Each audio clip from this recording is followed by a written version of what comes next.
Good morning, everybody. Happy Monday. Hope everybody had a great weekend. Beautiful weather. Uh, my grandson's first, my 10-year-old grandson's first football scrimmage yesterday. So that was a lot of fun. Always cool watching 10, 11-year-olds collide for the first time. So we are going to do part 2 of forgiveness. And so just in a bit of summary of first, how's my sound? Sound good? Okay, thank you. So just to kind of cover what we talked about last week. Right, we talked about forgiveness is not about being a doormat, and that it's about learning and about setting boundaries. Okay. So when I think a lot of times, we get caught up in the polarization, right? Well, I'm not going to forgive that person because they did this to me and they never said they're sorry and things like that. I think there's just this natural tendency to say is to forgive without an exchange. Okay, is that feel like well, we've either been taken advantage of, or we're being kind of used as a doormat or something like that. We'll talk a little bit about that as we get further on this morning. Okay, why that's really not the case, because as we work in forgiveness, we realize that other people are on their journey too, and they're having experiences for the first time, or they're learning life lessons, and that what when we're having things happen, like rarely do people wake up in the morning when their feet hit the carpet and say, really, I'm going to do something mean to somebody today. Just most people just aren't that way. The vast majority, and so a lot of it is people learning their life lessons, and we're interacting with them while we're learning our life lessons, and they intersect. And then the question becomes, what do we need to learn? And I just this quote from last week, right? Forgiveness doesn't change the past, but it does enlarge the future, which means, right, that once I learn forgiveness, that means I've understood the lesson. It means now my life, okay, my future is larger. It's bigger for me because I have a broader understanding, greater level of consciousness around, why things happen. And we talked about last week too about in your forgiveness, do you know what lessons you've learned, right? I mean, what lessons have you learned? And because you were supposed to have that experience, right? You were supposed to have the experience where that something struck you enough, okay, got your attention enough, all right, where it puts you in a position where you actually had to think about, do you still have to forgive this person? Or I'm angry about this, right? Well, if I'm angry about something, I have to somehow try to get over it, right? And so, what is it that we're supposed to learn? Because we've had this experience for a reason. It's not random. So I know last week we also talked about, well, who are we going to forgive, right? And what lessons, might we have learned from that? And so I'll share with you kind of something from my past, actually, where I was an athlete, when I was in school and younger, and I had a football coach. Most of my coaches were great, but the head coach I had, he didn't like me very much. Now, in full disclosure, I was a bit of a handful, so he I'm sure I frustrated him, but he was tough on me, and I mean tougher than he was on other kids. And one of the things I learned from that later in life, of course, as I got into my late 20s or so, I really kind of understood, that he eventually got out of teaching, got out of coaching, and went into business, became very successful. And so he was on his journey, right? He was on his journey about understanding, well, do I want to be in education? Do I want to do I want to keep coaching, right? And in a technical sense, he's a very good coach, right? And so he was on his journey trying to sort out, what he wanted to do, and he eventually got out of it, right? And so and maybe in me, he saw something that was a trigger for himself, right? And but one way or the other, he made me a better person. It wasn't easy. Let me just tell you. Okay. But I learned a lot. And he and I were supposed to have that experience together. Our lines were supposed to intersect.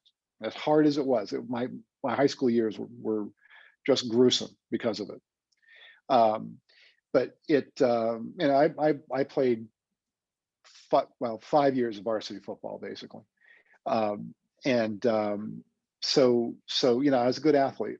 Um, but it was tough, and it was made even tougher when maybe at the time, being a youth, it's hard, right? Because you're having all these experiences for the first time.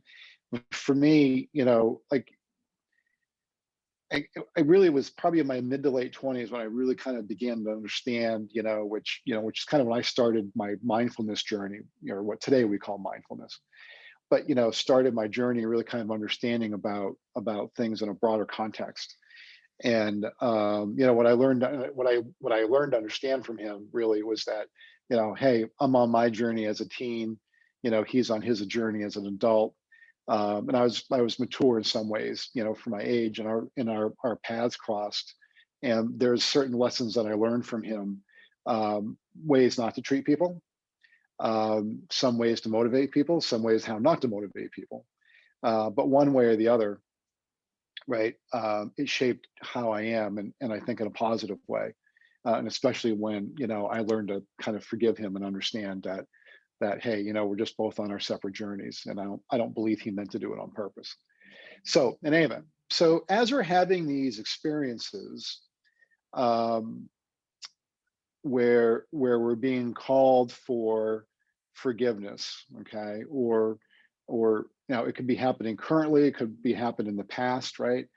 um, let's agree, okay, that it would be more productive for us, okay, to judge less and observe more as events unfold. So it's more productive for us to judge less and observe more, because once we go into observation, okay, then we are able to get a broader view of things, and basically are able to step back and get maybe more of a panoramic view, if you would, about the situation and what am I supposed to learn. So let's agree that it's going to be a lot easier to get to forgiveness if we can judge less and observe more. And before we just react, okay, and this is the benefit of observation, is that before we just react, we give ourselves space. Now I'm going to step back for a second, okay? We're going to give ourselves space, okay? So that we can see the bigger life lessons that are made available to us. And when we're in, say anger or resentment or wherever the case may be, we're in tight. We're in tight to the event. Okay. It's hard to see the forest through the trees, right? Everybody gets blinded by that. But if we step back and we observe and we give ourselves the space between the event and ourselves, or the other person and ourselves, okay, then we're able to see the bigger lessons that are out there. Now, that doesn't mean just because you take a step back and you take a deep breath that all of a sudden, poof, the answers are going to come. Might take weeks, might take months, might take years. Okay. But by taking that step back and being less in observation, less in judgment and more in observation, right? We've given ourselves the space all the way around us, so that we can see where what the bigger life lessons are, and what a true gift we're being given, because they are truly gifts. Okay. We don't see them that way at times, right? Because it gets back to all the way back to kind of fight or flight. I mean, we're concerned about our safety first. It's just how we're wired. And so when someone wrongs us in some way, we immediately go back to our, kind of protect our own security. But rarely are people wronging us in ways that are physically harmful. So really now it's a matter of taking, taking a step back and giving ourselves space to be able to see what the lessons are. And so we're going to close with this. Forgiveness is not a team sport, okay? And it really doesn't matter what the other person does. It only matters what you do, okay? Forget the other person. All right, we're so used to in our kind of mercantile society that we're in, right, a merchant-based society, that even at an emotional level, we're used to exchanging emotions. Like we're always used to, we're all conditioned to exchange things. You know, I'm going to give you this, you're going to give me that. You know, I'm going to give you a please. Well, I expect a thank you. Now, would it be proper to get a thank you? Yes, but the most important part is that you said please. What the other person says doesn't matter. Okay, and so what you're really wanting to do is understand that it's only your actions that matter. And when you forgive somebody, it's not really forgiveness, okay, if it's conditional. In other words, like we can't really say, well, I'll forgive her or him if he or she will say they're sorry. It doesn't work that way. All right, that's not forgiveness. That's a conditional exchange of words.